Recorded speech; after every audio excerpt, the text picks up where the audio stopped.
लाडकी बहीण योजनेचे कमाल आणि महायुतीत धमाल. महायुतीत जोमात आणि महाविकास आघाडी कोमात. नुकत्याच मिळालेल्या माहितीनुसार महाराष्ट्राचे नवीन मुख्यमंत्री म्हणून देवेंद्र फडणवीस साहेब असणार आहेत.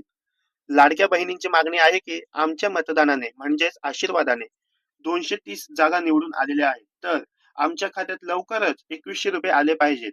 आणि ही गोष्ट स्वतः सरकारने सुद्धा मान्य केली आहे की सरकार हे लाडक्या बहिणींनी दिलेल्या आशीर्वादामुळेच आलेलं आहे. लाडक्या बहिणीच्या आशीर्वादाने महायुतीला 288 पैकी 230 जागांवरती घवघवीत आणि अविश्वसनीय असे यश प्राप्त झालेलं आहे. एकनाथ शिंदे साहेब, देवेंद्र फडणवीस साहेब, अजित पवार साहेब यांनी दिलेल्या वचनाप्रमाणे पुढील हप्ता हा 2100 रुपयाचा असेल.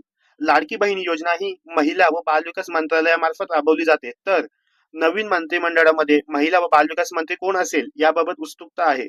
लाडक्या बहीण योजनेच्या प्रत्येक माहितीसाठी आपल्या या चॅनलला सबस्क्राईब करा. थँक्यू.